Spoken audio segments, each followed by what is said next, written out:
So hello dear aspirants, जय हिंद। कैसे हो आप सब? उम्मीद करता हूँ अच्छे होंगे। तो फाइनली आपके एयरफोर्स XY ग्रुप का जो पेपर है वो 28 जनवरी से होने वाला है।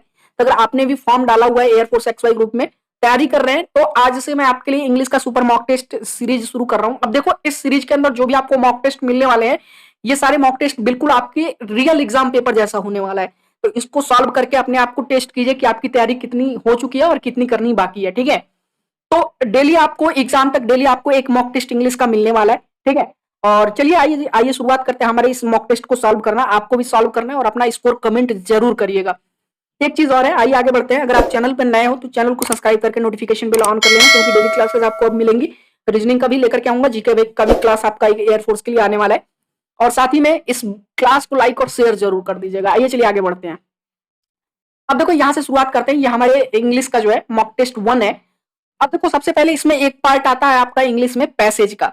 तो ये पैसेज मैंने आपको दे दिया है। हालांकि देखो, पैसेज जो होता है वो टाइम टेकिंग होता है, तो क्लास के अंदर मैं आपको पैसेज नहीं कराने वाला हूँ। पैसेज के लिए मैं आपको अलग से 4-5 वीडियो दे दूंगा। ठीक है, उसमें पैसेज करने का मैं तरीका आपको बता दूंगा। क्योंकि देखो, इंग्लिश के अंदर एयरफोर्स के एग्जाम में इंग्लिश के अंदर मुझे पैसेज वाला पार्ट सबसे ईजी लगता है। ठीक है, 4 से 5 क्वेश्चन आपके पैसेज से रिलेटेड पूछे जाते हैं। एक पैसेज देता है, उससे रिलेटेड 4-5 क्वेश्चन होते हैं। तो अगर आप पैसेज करना अगर जान गए, ठीक है, सही तरीके से अगर आपको पैसेज करने आता है, तो 4-5 नंबर आपको फ्री ऑफ कॉस्ट मिल जाएंगे। ठीक है, कोई मेहनत नहीं करनी पड़ेगी। तो लास्ट टाइम में मैं आपको बता दूंगा। अब देखो, इसका जो ये आपका मॉक टेस्ट है, इसका मैंने पीडीएफ टेलीग्राम चैनल पे डाल रखा है। तो डिस्क्रिप्शन में मैंने टेलीग्राम चैनल का लिंक दे दिया है, वहां से जाकर के इस पैसेज को सॉल्व करने लेना पीडीएफ लेकर के। ठीक है, पैसेज सॉल्व कर लेना। इसका आंसर मैंने लास्ट में दे दिया। इससे रिलेटेड देखो 4 क्वेश्चन दिए गए, पैसेज पढ़ के चारों क्वेश्चन को सॉल्व कर लेना। और हम लोग यहाँ पे 5वें क्वेश्चन से सॉल्व करने वाले हैं पेपर को। ठीक है, तो चलिए आज फटाफट हम लोग सॉल्व करना शुरू करते हैं। क्वेश्चन दिया गया है, in the following questions group of 4 words are given. यहाँ पे जो है जो क्वेश्चन है, इसमें 4 जो है आपके अलग अलग वो दिए गए, ऑप्शंस दिए गए। ठीक है, इसमें आपको करेक्टली स्पेल्ड वर्ड ढूंढना है। ठीक है, अब देखो यहाँ पे वर्ड कौन सा है, डोमिनेंट। डोमिनेंट का मतलब क्या होता है, सबसे पहले ये जानो। डोमिनेंट का मतलब होता है इफेक्टिव, यानी प्रभावी। तो डोमिनेंट की जो स्पेलिंग होती है बाबू, वो क्या होती है, DOMINANT होता है। ठीक है, क्या होता है, NANT होता है, डोमिनेंट। तो करेक्ट यहाँ पे कौन सा है, ऑप्शन नंबर डी में। ध्यान से देखो, डोमिनेंट का करेक्ट स्पेलिंग कहां पे लिखा गया है, ऑप्शन नंबर डी, यानी इफेक्टिव। अब उसके बाद अगला जो आपका क्वेश्चन है, यह है ऑब्जर्व का। ठीक है, ऑब्जर्व, ऑब्जर्विंग, ऑब्जर्वर या ऑब्जर्वेंट। करेक्ट कौन सा है, देखो ऑब्जर्व का सबसे पहले आपको स्पेलिंग पता होना चाहिए। जब ऑब्जर्व का स्पेलिंग पता होगा तो उससे रिलेटेड जो भी यहाँ पे शब्द दिया गया उसको आप फाइंड कर लोगे। देखो, ऑब्जर्व का सही स्पेलिंग होता है OBSERVE। ठीक है, OBSERVE। अब देखो, अब ये वाला पहला वाला ऑप्शन तो वैसे ही गलत हो गया है। यस ए दिया गया, यहाँ पे SE होना चाहिए। ठीक है, तो यहाँ पर भी ए दिया गया, ये भी गलत हो गया। ऑब्जर्विंग यानी किसी पे लगातार नजर रखना। ठीक है, उसके बाद एक जो है आपका ऑब्जर्वर और ऑब्जर्वेंट। अब देखो, यहाँ पे 2 शब्द दिया गया, आप दोनों में कंफ्यूज मत होना। देखो, ऑब्जर्वेंट का मतलब क्या होता है, सबसे पहले ये जान लो। ऑब्जर्वेंट का मतलब होता है तेज नजर या फिर चौकस या सावधान रहने वाला। ठीक है, तो यहाँ पे ऑब्जर्वेंट में गलती ये है कि ऑब्जर्वेंट में यहाँ पे ई नहीं आता, यहाँ पे क्या आता है, ए आता है। तो अगर यहाँ पे ए रहता है तब ये वाला शब्द आपका सही होता, वर्ड ये सही होता ऑब्जर्वेंट। लेकिन यहाँ पे ई आ गया, इसलिए ये भी गलत हो गया। सही कौन सा है, ऑब्जर्वर। ऑब्जर्वर मतलब देखने वाला। ठीक है, किसी चीज को ऑब्जर्व करने वाला ऑब्जर्वर बोलते हैं। ठीक है, तो यहाँ पे करेक्ट कौन सा है, ऑप्शन नंबर सी वाला आपका जो है करेक्ट है ये वर्ड। चलो नेक्स्ट क्वेश्चन चलते हैं। अगला कह रहा है, choose the one option which best expresses the meaning of the word given below. यानी जो है एक तरह से समझ लो सिनोनिम्स पूछ रहा है। ठीक है, जो भी सिमिलर मीनिंग दे रहा है जो भी वर्ड कॉन्सिलेड से संबंधित। ठीक है, क्या है, कॉन्सिलेड। अब कॉन्सिलेड का सबसे पहले मतलब समझ लो कि कॉन्सिलेड का मतलब क्या होता है। कॉन्सिलेड का मतलब होता है गुप्त, यानी छुपा हुआ। ठीक है, गुप्त। तो कॉन्सिलेड का मतलब अगर गुप्त होता है तो ये 4 ऑप्शन दिए गए हैं। पहला है कवर्ड। कवर्ड मतलब ढका हुआ, नहीं। गुप्त यानी छिपा हुआ और ढका हुआ दोनों अलग अलग शब्द हैं, तो ये नहीं होगा बाबू। ठीक है, ये क्या नहीं होगा, ये बिल्कुल नहीं होगा। अगला है क्लोज्ड, मतलब बंद, ये भी नहीं होगा। ठीक है, कहीं नहीं मिल रहा है, सिमिलर नहीं है। सील्ड, सील्ड मतलब होता है मोहर बंद। ठीक है, मतलब जिसपे पूरी तरह से सील किया गया हो मोहर लगा के, तो ये भी नहीं होगा। और एक आपका ऑप्शन नंबर डी बचा, हिडन। हिडन मतलब छुपा हुआ या फिर गुप्त। ठीक है, हिडन का भी मतलब होता है वही गुप्त ही होता है, हिडन का भी, या छिपा हुआ कह सकते हो। ठीक है, तो ऑप्शन नंबर डी आपका जो है कॉन्सिलेड का जो है सही मीनिंग हो जाएगा। अगला क्वेश्चन आ जाओ। अगला क्वेश्चन 8 और 9 दिया गया है। इसमें आपको अपोजिट, ठीक है, अपोजिट जैसे एंटोनिम्स होता है वैसे ही आपको उसका विपरीत बताना है। जैसे एबेंडन का दिया गया है। अब ये आपके एयरफोर्स के एग्जाम में ये क्वेश्चन पूछा गया पहले। ठीक है, ध्यान से देखना, एबेंडन का पूछा गया है। तो सबसे पहले एबेंडन का मतलब क्या होता है ये जान लो। तो एबेंडन का मतलब होता है छोड़ना या फिर त्याग करना किसी चीज का। ठीक है, ध्यान से सुनना। पहला ऑप्शन है, मतलब इसका अपोजिट क्या हो जाएगा, किसी चीज को, बताइए क्या होगा इसका मतलब, किसी चीज को हासिल करना या फिर बनाए रखना अपने पास, ठीक है, हासिल करना नहीं होगा, किसी चीज को अपने पास बनाए रखना, छोड़ना नहीं है उसको, ठीक है। अब देखना, या फिर रोके रहना अपने पास में। देखो ये वाला जो आपका ऑप्शन नंबर ए है, ये दिया गया रिगेन, दोबारा हासिल करते हो, ये तो वैसे भी नहीं होगा, ठीक है। अब देखो यहाँ पे थोड़ा इस वाले शब्द को हम किनारे रखते हैं, रिटेन का, क्योंकि बहुत ही इंपॉर्टेंट शब्द है ये। और अगला है रिमेन, मतलब बचा हुआ, ये भी नहीं होगा, ठीक है। और उसके बाद है रिवाइव, रिवाइव मतलब पुनर्जीवित करना, ठीक है, किसी को। अब एक शब्द बचा, ये भी नहीं होगा, पुनर्जीवित भी नहीं होगा। एबंडन का मतलब मैंने क्या कहा, त्याग करना। और रिटेन का मतलब क्या होता है, बनाए रखना। जैसे एक देखो आईपीएल में जैसे हम लोग कहते हैं ना कि इस टीम ने जो है इस प्लेयर को रिटेन किया है इस साल, रिटेन किया मतलब अपने पास रोक के रखा है, बनाए रखा है, ठीक है। और एबंडन मतलब होता है छोड़ देना या त्याग करना। देखो उसका अपोजिट हो रहा है ना, तो ऑप्शन नंबर बी इसका जो है करेक्ट अपोजिट हो जाएगा, रिटेन। चलो अगला है हम्बल। हम्बल का मतलब क्या होता है, पहले देखो सबसे पहली चीज क्या है ना, कि मैं कहता हूं कि अगर आपको अधिक से अधिक सिनोनिम्स और एंटोनिम्स करने हैं तो अपने डेली लाइफ में अधिक से अधिक जो है इंग्लिश वर्ड्स यूज कीजिए, ठीक है। यही आप लोग नहीं करते हो, यही बाद में चल करके आपके एग्जाम में गलती हो जाती है आपसे। अब हम्बल का मतलब क्या होता है बताइए, हम्बल का मतलब होता है विनर्म, ठीक है। अब जो ये विनर्म शब्द है, हम्बल जो है, ये क्या है, एक एडजेक्टिव वर्ड है, ठीक है। और जो एबंडन हमने देखा ना, ये क्या था, ये वर्ब था, क्या था बाबू, ये वर्ब था, ठीक है। अब हम्बल जो है ये एडजेक्टिव है, इसका मतलब हमने आपको क्या बताया, विनर्म होता है, विनर्म स्वभाव, ठीक है। ऑप्शन नंबर ए है रिच, धनी, नहीं, बिल्कुल नहीं, इसका अपोजिट नहीं।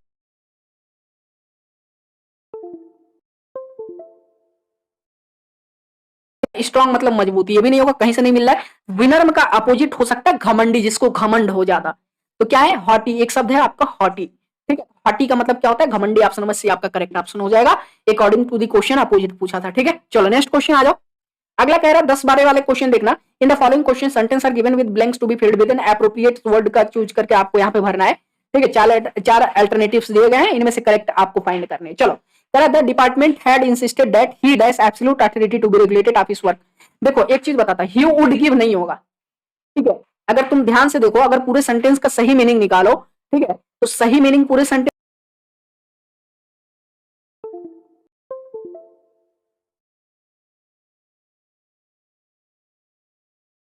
आ जाएगा, ठीक है। उन्हें, that he would be given होगा बाबू, ठीक है। क्या होगा, इज गिवन नहीं होगा। अकॉर्डिंग टू दी क्वेश्चन यहाँ पे देखो, डिपार्टमेंट इंसिस्टेड, ये पास्ट है ना, तो इसके अकॉर्डिंग दिया जाएगा, उसने कहा था, मतलब विभाग ने जोर देकर कहा था कि दिया जाएगा, वुड बी गिवन होगा, ठीक है। तो यहाँ पे करेक्ट ऑप्शन कौन सा आ जाएगा, वुड गिवन नहीं होगा, क्या होगा, would be given, he would be given absolute authority to regulate office work. आपका ऑप्शन नंबर डी करेक्ट हो जाएगा अकॉर्डिंग टू दी क्वेश्चन, ठीक है। चलो अगला देखो क्या कह रहा है, क्वेश्चन नंबर 11 ध्यान से देखना। विनोद, ये बहुत ही शानदार है, विनोद टू ऑफ होम है, जिसके, जिसके नहीं होगा, होम, विनोद जिसके दो भाई हैं, अटेंड प्राइमरी स्कूल नहीं, Vinod two of them, two of them, them भी नहीं होगा, ठीक है, ये भी नहीं होगा, देम भी नहीं होगा, जिनमें टू ऑफ देम उनमें से दो भाई, ठीक है। उसके बाद which, Vinod two of which brothers, नहीं, क्या हो जाएगा करेक्ट, क्या होगा, हुज होगा। इसका मतलब हुआ विनोद जिसके दो भाइयों में से, जो विनोद है, ठीक है, उसके दो भाइयों में से विनोद जो है वो क्या करता है, अटेंड करता है प्राइमरी स्कूल, मतलब दोनों भाई प्राइमरी स्कूल अटेंड करते हैं। Vinod two of whose brothers attend primary school, उन दो भाइयों में से एक विनोद है, ठीक है, जो कि इच्छा रखता है, Vishesh to be school teacher होना चाहता है, ठीक है, बनना चाहता है आफ्टर हिज ग्रेजुएशन, पूरा करने के बाद यूनिवर्सिटी से, ठीक है। तो क्या हो जाएगा करेक्ट यहाँ पे, एक मिनट रुक जाओ, मैं करेक्ट ऑप्शन आपको वो टिक कर देता हूँ, हुज होगा। Vinod two of whose brothers attend primary school, Vishesh to be a school teacher after his graduation from the university, ठीक है। अगला है the deadline was near by, ठीक है, मतलब कि डेडलाइन क्या हो गया बताइए, क्या होगा, समय सीमा नजदीक थी, ठीक है, इसीलिए सो मिसेस श्वेत जो है had her students their essays, ठीक है। तो कंप्लीट होगा कि टू कंप्लीट होगा बताइए, टू कंप्लीट देयर एसेज, बताइए क्या होगा, ऑप्शन नंबर ए होगा कि बी होगा, या सी होगा या डी होगा, कंप्लीटिंग तो होगा नहीं, ये तो नहीं होगा, ठीक है। अब देखो डेडलाइन नियर था, सो मिसेज ने क्या किया, हैड कंप्लीटेड, कंप्लीटेड तो नहीं हो सकता ना, sweet had her students completed their essays होगा या कंप्लीट देयर एसेज, बताइए। ये मैं आप पे छोड़ता हूं, ये बहुत ही इजी है, ये आप कर लोगे, ठीक है। तो क्वेश्चन नंबर 12 वाला जो क्वेश्चन है आपका, इसका आंसर आप सभी लोग कमेंट करके बताओगे, ठीक है, कि डेडलाइन नियर बाई था, मतलब जो समय सीमा थी वो नजदीक थी, इसलिए मिसेज स्वेथ ने क्या किया, had there students complete their, देखो ध्यान देना है, इसके अकॉर्डिंग करना है आपके, ठीक है। तो इसका सही क्या होगा, देखो टेंस वाला वही है, टेंस से रिलेटेड ये क्वेश्चन है आपका, फिलिंग द ब्लैंक्स है, तो सही क्या होगा वो आपको कमेंट करके बताना है, 12 वाला। चलो नेक्स्ट आ जाओ। अगला 13 और 14 देखो, इसमें कह रहा है कि ये एक पार्ट को अंडरलाइन किया गया है, ठीक है। अब यहाँ पे इंप्रूवमेंट करना है, एक ऐसा वर्ड इन चारों में से सिलेक्ट करना है जो इसको रिप्लेस कर सके और उस जो सेंटेंस का मीनिंग भी ना चेंज हो, सुटेबल वर्ड हो जो, ठीक है। तो क्या है, विच में इंप्रूव द सेंटेंस को अच्छी तरीके से इंप्रूव कर सके, इन चारों में से सिलेक्ट करना है। जैसे his acting is too good, अब ध्यान से देखना, यहाँ पे बेस्ट दिया गया, टू गुड की जगह पे क्या लगा सकते हो, बेस्ट लगा सकते हो, मच बेटर, वेरी गुड या नो इंप्रूवमेंट। ध्यान से देखो, यहाँ पे बेस्ट का मतलब हुआ सर्वश्रेष्ठ, तो उसकी देखो टू गुड का मतलब क्या हुआ, बहुत अच्छा, ठीक है, क्या है, बहुत अच्छा, और बेस्ट का मतलब सबसे अच्छा, तो ये तो होगा नहीं, ठीक है।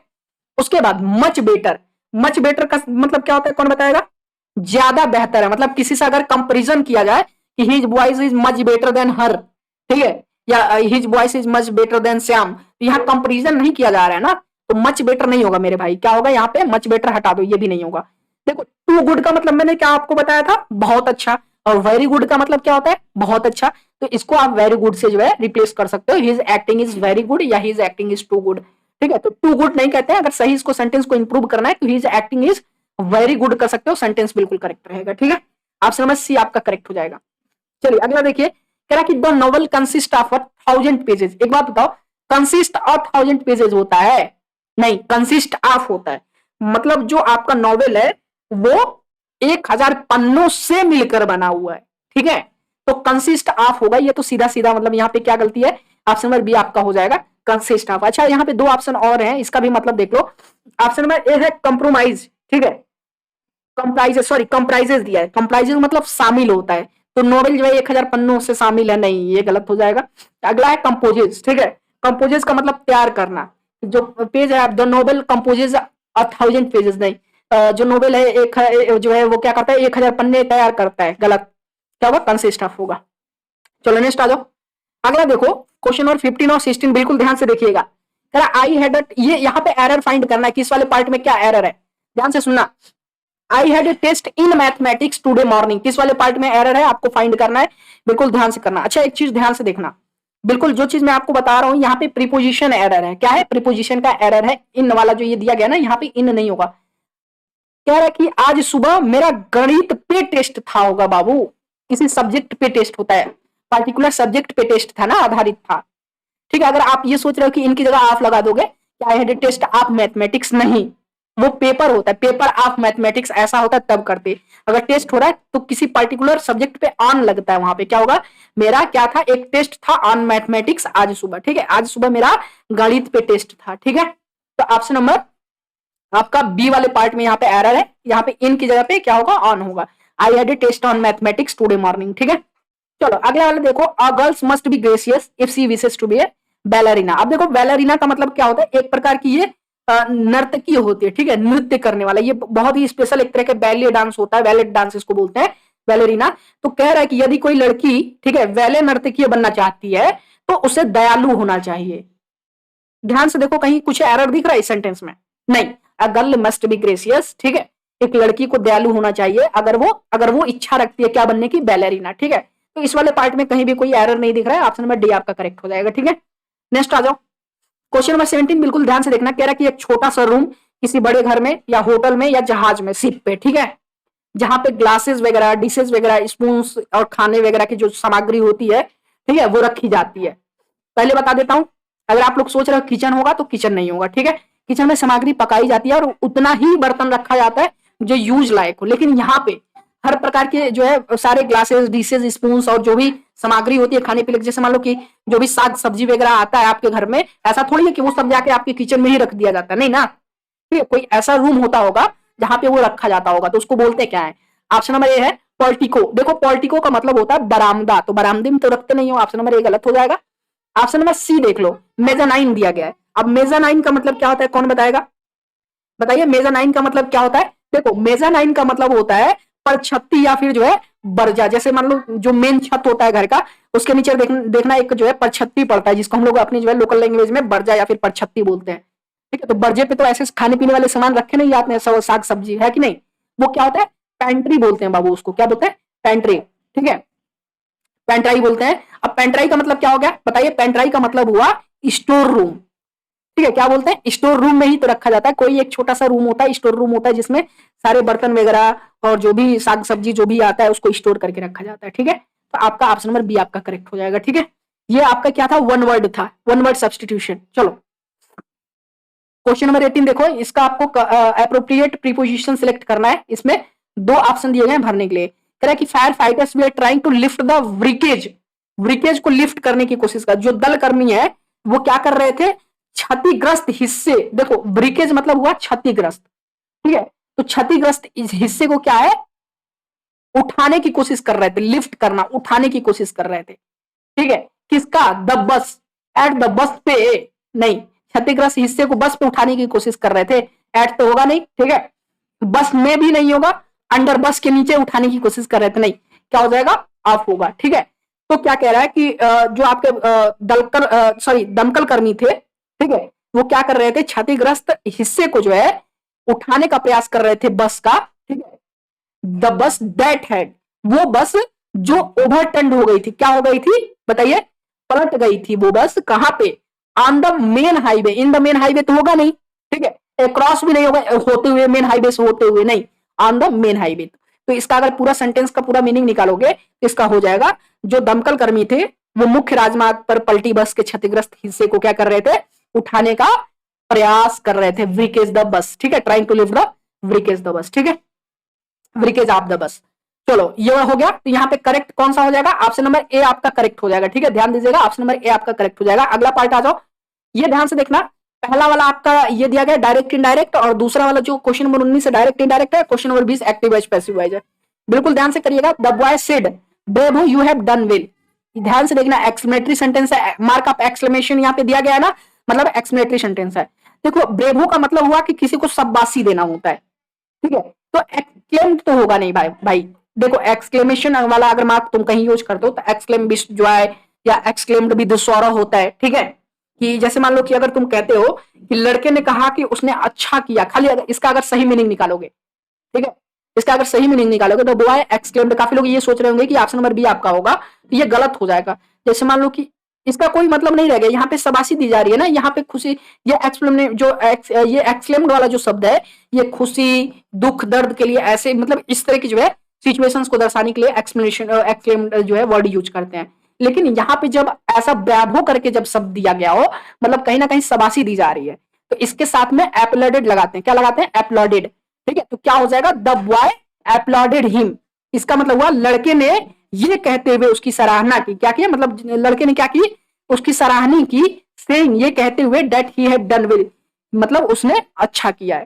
ठीक है, तो इसका अगर पूरा मतलब निकालोगे सेंटेंस का तो हो जाएगा, लड़के ने ये कहते हुए उसकी सराहना की, मतलब एप्लॉडेड मतलब होता है सराहना करना या फिर शाबाशी देना, सेम चीज हुआ। ठीक है, कि उसने अच्छा किया है, तो ऑप्शन नंबर सी आपका करेक्ट होगा यहाँ पे। ठीक है, मार्क ऑफ एक्सप्लेनेशन हमेशा ही आप ध्यान देना, कभी भी सिंपल टेंस नहीं बनाते हैं उसके साथ में। ठीक है, said that he had done well, ये तो होगा नहीं। ठीक है, कभी भी ध्यान देना कि सेंटेंस क्या कह रहा है, मार्क ऑफ एक्सप्लेनेशन अगर दिखता है तो उसके अकॉर्डिंग ही लगाना पड़ेगा कि क्या कह रहा है सेंटेंस। ठीक है, अगला है एक्टिव वाइज पैसिव वाइज, बहुत ही इजी है, पीपल कॉल हिम फूल। अगर सेंटेंस ध्यान से देखोगे, प्रेजेंट इंडेफिनिट है, प्रेजेंट इंडेफिनिट चेंज करते हो तो आपको पता होना चाहिए कि प्रेजेंट इंडेफिनिट प्रेजेंट कंटीन्यूअस बनता है, और प्रेजेंट कंटीन्यूअस के साथ में जो हेल्पिंग वर्ब है इज एम आर का यूज करते हैं अकॉर्डिंग टू दी सब्जेक्ट। ठीक है, जब चेंज करते हैं तो, और साथ ही में वर्ब का थर्ड फॉर्म यूज करते हैं।